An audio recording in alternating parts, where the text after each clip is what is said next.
कोल्हापुर गांव में डगरू अपनी पत्नी माला के साथ रहता था। डगरू अपने घर परिवार को चलाने के लिए गांव के ही जमींदार के खेतों में काम किया करता था, जिससे वो अपने परिवार के 2 वक्त की रोटी का खर्चा निकाल पाता था। एक रोज सुबह सुबह डगरू खाना खा रहा होता है, तभी उसके कानों में घर के बाहर से किसी के चिल्लाने की आवाज आती है और वो खाना छोड़कर जब बाहर जाता है तो देखता है जमींदार के आदमी उसके पड़ोस के मोहन को मार रहे हैं। अगर आइंदा चोरी करने की सोची भी तो तेरी हड्डी पसली एक कर दूंगा, समझा ना? मालिक छोड़ दीजिए इन्हें, ये नशे में रहे होंगे, तभी इन्होंने जमींदार साहब के खेतों से गाजर उखाड़ लिए होंगे। तभी तो इसको अभी छोड़ रहा हूँ, लेकिन याद रहे अगली बार इसने ऐसा वैसा कुछ किया तो इसके लिए अच्छा नहीं होगा। जी नहीं होगी, इन्हें मारिए मत। बक्का चल, इतनी मार खाने के बाद तो ये सुधर ही गया होगा। जमींदार के आदमी हक्का बक्का जमींदार के लिए जान देने के लिए भी तैयार थे और वो जमींदार के खेतों में चोरी, काम चोरी, हर किसी बात के लिए गांव के लोगों को ना सिर्फ धमकाते बल्कि उन्हें मारते भी, वो भी बहुत बुरी तरह से। और अभी की ही तो बात है जब उन्होंने मोहन को पीटा था। आप ठीक तो है ना? कितना मारा है आपको? आपको भी क्या जरूरत थी उसके यहाँ से गाजर तोड़ने की? बिजली बहन, आप इन्हें घर ले जाइए। आप ठीक तो है ना मोहन भैया? इस जमींदार का अत्याचार कुछ ज्यादा ही नहीं हो रहा? जब देखो बस अपने मुस्टंडों को भेजकर गांव के लोगों को पिटवा देता है। देखिए ना भैया, इतनी भी कोई बड़ी बात नहीं थी जितना उन लोगों ने मेरे पति को मारा है। गांव के लोग गांव के जमींदार से भी ज्यादा उसके दोनों आदमियों से डरा करते थे, क्योंकि हर काम के लिए हक्का और बक्का प्यार की बजाय लात घूंसे से ही बात किया करते थे।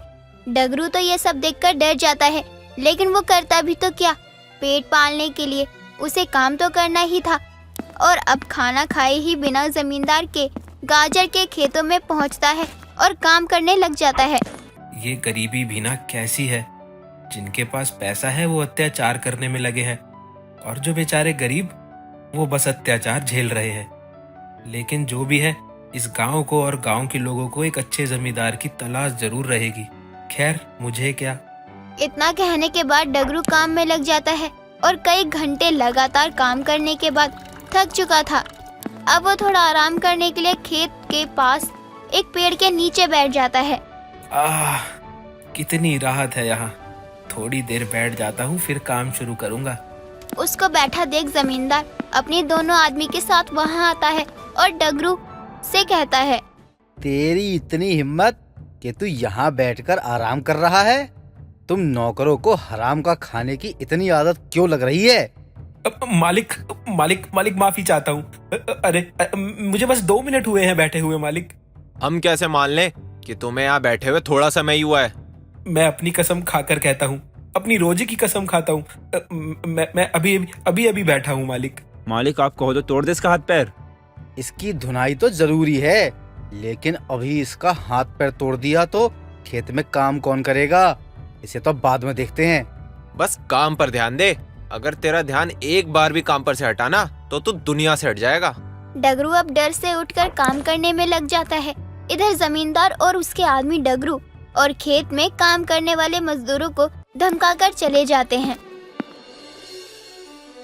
इधर देर शाम काम खत्म करके डगरू अपने घर जा ही रहा होता है, तभी वो रास्ते में मोहन को देखता है, जिसके सर पर हाथ पर पट्टी बंधी हुई थी, लेकिन वो बड़े ही प्यार से अपनी पत्नी को गिफ्ट का डब्बा दे रहा होता है। अरे ये क्या है? इसकी कोई जरूरत नहीं थी। आज का दिन तो इतना खराब था, मैंने कभी सोचा ही नहीं था कि आज के दिन ऐसा कुछ मेरे साथ होगा। आज ही के दिन तो हम दोनों जन्मों जन्म के लिए एक दूजे के हुए थे। मोहन भाई भी कितना प्यार करते हैं अपनी पत्नी से, इस हाल में भी अपनी बीवी को गिफ्ट दे रहे हैं देखो। और मैं हूँ बस सुबह शाम काम और काम। और माला के लिए कुछ लेना तो दूर की बात, उस बेचारी को समय भी नहीं दे पाता। मुझे भी उसके लिए कुछ लेना चाहिए वैसे। यही सोचता हुआ डगरू घर आ जाता है, लेकिन जब वो घर आता है तो देखता है गर्मी में उसकी पत्नी खाना बना रही है और उसके घर में आते ही उसके लिए मटके का ठंडा पानी लेकर आती है। माला सुनो, बैठो मेरे पास। तुम भी कितना काम करती हो। अजय छोड़िए मेरा हाथ, कोई देख लेगा। बिजली भाभी। लगता है गलत समय पे आ गई मैं, बाद में आती हूँ। अरे नहीं नहीं बिजली भाभी, आप एकदम सही समय पर आई हो। आइए ना अंदर। ये मैं गाजर का हलवा लेकर आई थी। आज मेरी शादी को पूरे 10 साल हो गए हैं, इसलिए हलवा बनाया था मैंने। बस 3-4 गाजर ही तो वो जमींदार के खेत से लाए थे, जिनके लिए आपने देखा नहीं उन्हें जमींदार के आदमियों ने कितना मारा। अरे रे, बहुत बुरा हुआ जो भी हुआ, लेकिन कोई बात नहीं, कभी तो टूटेगा ही उस जमींदार का घमंड। हाँ बहन, भगवान के घर में देर है, अंधेर नहीं। वैसे मुझे गाजर का हलवा बहुत पसंद है, ये तो मैं इन्हें खाने ही ना दूं, मुझे इतना पसंद है। डगरू पास बैठा ये सब सुन रहा था और जब उसे पता चलता है कि उसकी पत्नी को गाजर का हलवा पसंद है तो वो सोचने लगता है कि गाजर अगर वो जमींदार के यहाँ से लाया तो उसकी भी मोहन की तरह हालत होगी, और उसके पास इतना पैसा नहीं था कि वो अपनी पत्नी को कुछ अच्छा सा तोहफा ला कर दे। अब अगली रोज सुबह सुबह डगरू यही सोचता हुआ काम के लिए जमींदार के खेत में पहुँचता है, और काम करते हुए भी वो यही सोच रहा था कि वो अपनी पत्नी को ऐसा क्या तोहफा दे। मैंने तो माला से कितनी बार उसकी पसंद के बारे में पूछा है, लेकिन वो है कि बस घर की जिम्मेदारियों के बोझ तले दबी हुई है। कभी भी मुझे ये नहीं कहती कि ये चाहिए वो चाहिए। डगरू पूरे दिन खेतों में काम करने के बाद जब घर आने लगता है तो उसे उसकी पत्नी की बातें याद आ जाती है कि उसे गाजर का हलवा बहुत पसंद है। क्यों ना मैं इसमें से 2 गाजर माला के लिए ले जाऊं? और देखो जरा, ये गाजर कितनी मोटी ताजी है, इसमें तो मेरी माला के लिए 1 कटोरा हलवा बन जाएगा। वो ये सोचकर जैसे ही उस गाजर को उखाड़ने लगता है वो उसे देखकर हैरान रह जाता है, क्योंकि वाकई वो 4-5 गाजर के बराबर का गाजर था जिसे वो लेकर घर ही आ रहा होता है। तभी उसे हक्का देख लेता है। उस वक्त वो डगरू से कुछ नहीं कहता क्योंकि उसके हाथों में कई सारा सामान था और वो जमींदार के घर की तरफ तेजी से निकल पड़ता है। इधर डगरू घर आता है और अपनी पत्नी को गाजर देते हुए कहता है, माला, ये तुम्हारे लिए। वो क्या है ना, मैं तुम्हें कभी कुछ नहीं दे पाता। वो क्या है ना, मेरे पास पैसे ही नहीं बचते, तो जो मैं सोचता हूँ वो होता ही नहीं। मुझे आपके अलावा और चाहिए भी क्या भला, लेकिन आप ये गाजर कहीं जमींदार के खेतों से तो नहीं लाए? हाँ, वो नहीं, हाँ वहीं से लाया हूँ। अब तुम गुस्सा मत करना प्लीज। तो अब मार भी खा ले। इतना कहने के बाद ही हक्का डगरू, जो कि अपनी पत्नी से बात कर रहा था, वो उसे बाहर खींच कर लाता है और लात मुक्के से मारने लगता है। लेकिन तभी जमींदार बक्का से कहता है, अरे जला दे इसका ये घर, मैं भी तो देखूं कैसे ये अगली बार चोरी करने की सोचता भी है। जहाँ एक तरफ माला अपने पति को हक्का के मार से बचा रही होती है, वहीं दूसरी तरफ बक्का डगरू के घर में आग लगा देता है और देखते ही देखते घर जलकर राख में बदल जाता है। अब माला खूब रोती और बिलखती है। ये सब सही नहीं किया जमींदार साहब ने। अब हम कहाँ जाएंगे, कहाँ रहेंगे? ये सब इस गाजर की वजह से हुआ है।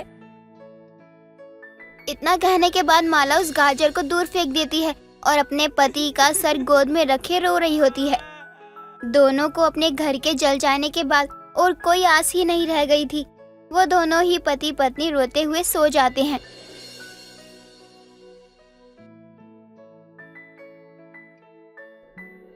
लेकिन जब अगली सुबह माला की आंख खुलती है तो वो खुद को चारों तरफ गाजर से घिरा हुआ पाती है।